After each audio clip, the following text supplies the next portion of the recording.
35 سال د سفر کړی او صرف د ملکونو ګرځېدلی ابن بطوطه او د هر ملک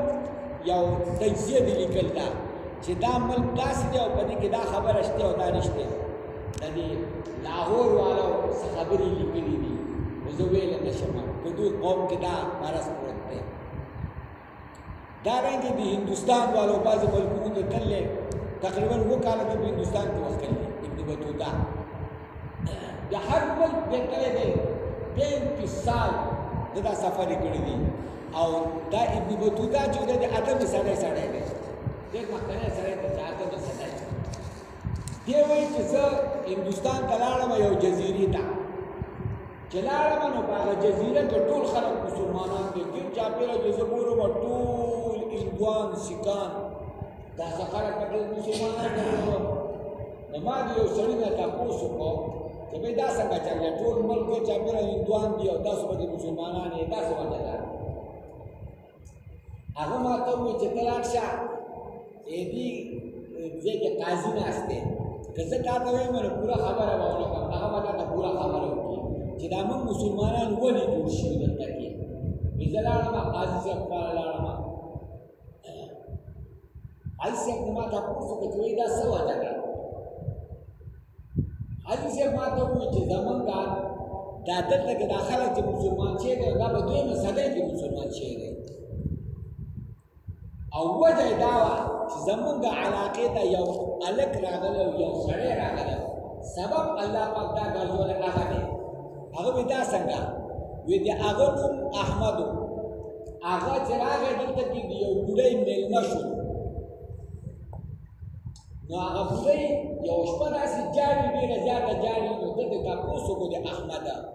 چې ابۍ ته ولې جاړي څه چل دی هغه وی بچیا وی داسې چل شوی دی چې زمونږ یو رواج دی دې علاقه کې دی د بار نه راغلی زمونږ دلته کې رواج دی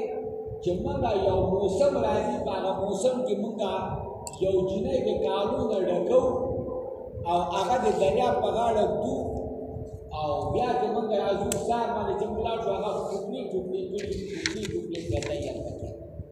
او که دا کار موږ وکړو نو که موږ زموږ په دې جزیره باندې اور لګي بیا او هغه جینۍ چې موږ دغه کوو نو کلي کې موږ جینکۍ ګورو هغو باندې خاصڼی وشي نو چا خاصڼی راوکړو هغه جینۍ بیا موږ دغه تکلیف یو نو نن خاصڼی زما د دې دغه راختلی جینۍ راختلی دا به اوس موږ بس ته دغه کوو بیا به او هلته کې به دا بیا خسار ټوکرې به پرته نو احمد ورته وویل ابۍ چاته ال مه وایه او دا کالي مالي خلک خو راوړي څوک به سنبالوي هغه وایي موږ به یې سنبالو هغه وایي تاسو د دې په ځای باندې ما سنبال کړئ احمد داسې و چې د دوی ګیره نه وه کونسرا و ګیره میره یې ونه هغه یې راوړه جنډی کېږم نه تاسو بس هغه وایي بچیا ټوکرې به سهار پروت درته مېلمه یې هغه وایي زه خیر ده ټوکرې ستا لور بچ شي زه خیر دی ابۍ په دې باندې دغه کړله هغه وایي زه صحیح شوله دا کالي ښه دنیا کالي ورته واچوله ښایسته ښایسته کپړې ورته واچولې چې تیاره یې کړله د شپې سوال جواب وکړو چې راځئ بیا یې رسو هغو تپوس وکړو چې کوم نوکران وي سرکاري هغوی تیاره ده بیا صحیح ده بیا زانګو کې واچوله احمد یې واچو او دریاب په غاړه یې کېښودله دی ناست دی هغوی ته راغله سرکاري خلک ترې راغی واپس دی وایي چې څنګه دا خلک د ما نه راغی نو ګیر چاپېره خنډ شو نو زه ولګېدم ما نه چې دا خلک پناه کېده زه ولګېدم 3 دایرې مې ځان نه چاپېره کړې او دی د قرآن حافظ و قاري و او ما یو دم قرآن شروع کړ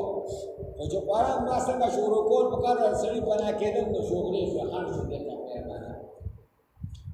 دا ورونه او دا بلاګانې څه دي چې دا بل ډک دی خو دلته کې دننه نشي راتلی د دایرو ته دننه نشي راتلی یعنې ما په هغې باندې ډب من ټوکو په دې دایرو باندې او بیا لاړم منځ کې کېناستلم دا خو یې ما ته تقریبا د نیمې شپې پورې وشوله او ما ته دننه رانغلله سهار باندې چې کوم کسان دي سرکاري زه چای خیومه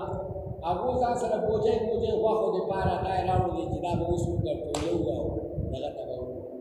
خو نو چې هغو راغلله نو زه ناسې ما ته کېده شي نو ما نه تاسو وکړو چې تاسو جرګې درته کې نو ما ورته بېګا تاسو راوښتي بېګا ته موږ راوښتي وي هغه itu sebab apa itu bas dia juga kelas kapal pandat lain होता कम दिनवान और pandat होता दिनवान होता अब लाइन होता अगर कहीं देखा गया स्ट्रक्चर अगर pandat का खबर होता pandat तो वो तो वही दास का चल रहे अगर मैं मेलमा शुद्ध आवाज़ सरा गदी दास का कैसा होता है उतना दास बजरो खुद शो ना अगर वो चीज़ ऊर में होगा लगेगा अगर वे तासु मने ऊर न लगी बा अगर वे तासु हिंदुआने सासु आकेदी खराबी नहीं तासु मने ऊर चीज़ें नो दा अल्लाह न लगे तासु मने ऊर दा तासु ज़ामे पखपला ऊर लगाए दा पीरियान चीज़ी दा जिन्नात चीज़ी दा तासु मने ऊर लगे कतरे दा तगरा लगा मकुली सी मकुला तासु आकेदी खराबी नहीं तासु आकेदा सामा शुला خپل خبره ورته ټوله وکړه چې دا جنات او دا ټول ما پسې بېګار راغلي وو زما یې څه کړي نه دي هغوی موږ ته طریقه وښایه هغوی طریقه ښیم خو مسلمانان شئ اول هغه ایمان راوړه بیا ټولو ته اعلان وکړه جزیره کې هغوی ایمان راوړه چې ایمان یې راوړه هغوی کټ پټ باندې په بس د الله کتاب به وایي دا کتاب به وایي تاسو باندې ورونه نه لګي او دا ورته وښول چې دا تاسو باندې ور لګوو دا تاسو باندې دا جنات اوچتېږي دا شرارتي شی دی بس هغه مسلمان شو ټول جزیره والا مسلمان شلو او هغه باندې بیا وره نه دی لګېدلی نو ابن بطوطه وایي د خلکو هغه عقیدې د دغه خلکو هغه عقیدو باندې تفسیره کړې ده چې د دې خلکو د عقیدې بیخي بېکاره دی خو په دې نورو باندې اور نه لګېد دا په جزیره کې نو دو باندې اور لګېده دا سفرنامه د ابن بطوطه تاسو کاته شئ